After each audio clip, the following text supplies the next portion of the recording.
As a brand builder and a professional 3D artist, I make these videos from the perspective of a client but also a designer. These are the main things I'd pay attention to when building your portfolio as a 3D artist. Now I just want to run through some important traits of a good portfolio real quick. I would say ideally you should have 3 posts or projects minimum. Any less and people are just not really getting a good scope of what you're capable of. In my opinion, here's an example of a strong 3 project portfolio. I think 3 is enough where you can kind of establish a theme here. We have these kind of highly detailed, sort of cool, minimalistic product renders. I would go as far as saying these are photorealistic. Texture-wise, I mean, you can just see everything. There's surface imperfections. I think this is kind of the bare minimum of quantity and what you should be going after here. Now, my next trait I want to talk about is you should probably niche down into like one topic or so. So you can see that this guy has some pretty good work involving architecture, and we have some pretty nice product shots as well. And then we have like a G-Wagon. I would say the standout work for me on this portfolio is this, just due to the fact that it is like bordering photorealistic quality.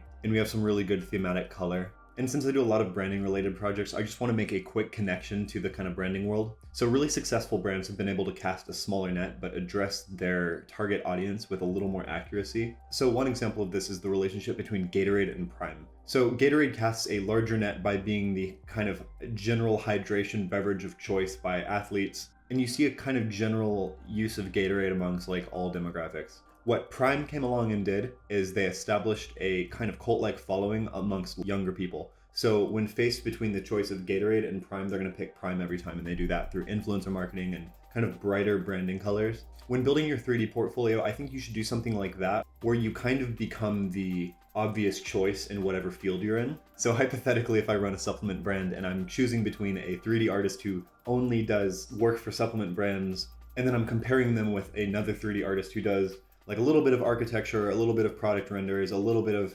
supplements, a little bit of skincare. Every single time, I'm gonna pick the specialist in whatever field I'm in. Yes, going with a specialist route shrinks the net that you cast, but it makes it infinitely easier for you to become the go-to guy in whatever space you're in. So since I'm pretty deep in the supplement niche, if somebody were to hypothetically come at me with an architecture project or something like that, I may either respectfully decline the project, or I might send them to somebody in my free Discord, where basically we have a community of talented 3D artists who are there to give feedback on each other. I also happen to be there answering questions relating to art direction, branding, getting clients, etc. Just saying. In all seriousness, I'd just say, just be sure not to get too specific with your niche, or else you'll actually just have a hard time connecting with people to pay you. Now, I shouldn't forget to mention, if you're really interested in architecture renders and product renders, you shouldn't have to pick from one or the other. I would just say set up your portfolio in such a way where those two are separated. Just from the perspective of a hirer, I just think when I see Instagram feeds and it's like characters, product, architecture, cars, like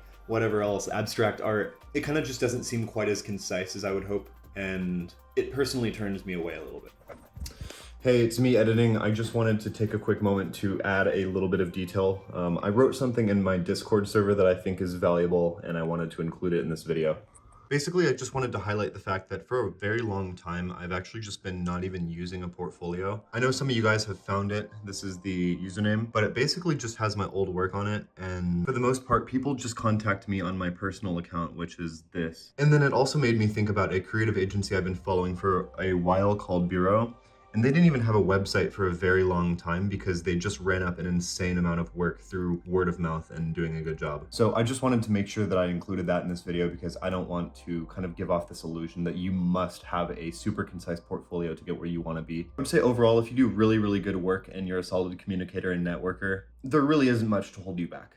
I don't want to say too much more though, just because I don't want you guys to overcomplicate this. At the end of the day, the best advice I can give is try to put yourself in the perspective of somebody who's hiring you. Like really channel that perspective in your head and think about what they want and just try your best to meet it. There's a pretty basic business term called USP, which stands for unique selling proposition. And it basically is just something to think about when you're selling anything. How am I different? Why would people choose me over somebody else? And you basically just want to use this idea to turn yourself into as much of an obvious choice as possible when someone's looking to hire. Now, the final piece of advice I'd give about building a portfolio would be you should probably just archive older, off-topic, and lower quality work. I know I've talked about this in the past in other videos, but I think it's really important to give the illusion of only putting out good work. And I would say it is much, much, much better to have 5 pieces of high quality work than 10 pieces where 5 of them are decent. I know I've talked about this in the past, so I don't want to go into it too much, but you get the idea. All right, so for this portion of the video, I just wanted to take some time and talk about some of your portfolios that you guys have been sending to me on Discord. First off, we have this guy, and I just want to say that this is an exceptional kind of creative direction going on here. I think the colors are amazing. I think the diversity, the kind of theme you have going on, and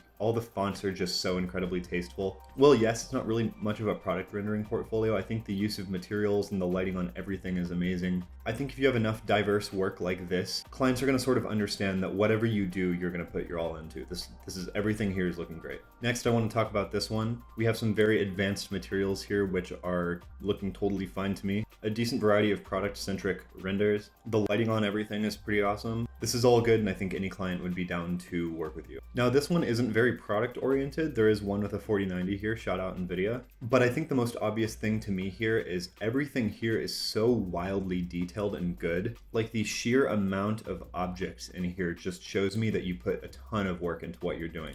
It all looks super realistic. You have a super strong theme going. I think while this isn't going to be a one-size-fits-all for clients, I think you've dialed into a niche super hard, and I think this is really good. I think here's an example of some good camera work and some good motion. I'm loving the wobble on the camera. There's a tasteful creative eye here, but the further we scroll down, I would encourage you to delete what looks like some of your older work, perhaps. Congratulations on the obvious improvement from bottom to top here. But for instance, what I think is probably a geometry nodes dragon or something, just doesn't really fit into like the products and everything here. So if you're going after product renders, I would say just clear out some of the stuff that doesn't really pertain to it. I think this is an awesome example of leaning into a niche super hard. There's a lot of companies like this, Teenage Engineering, for example, where they lean into this sort of industrial design really heavily. And with this portfolio, you demonstrate a clear understanding of good lighting. The materials and the theme are amazing. I love the seamless transition from dark to white here. I don't think this portfolio is going to cast as wide of a net as some others,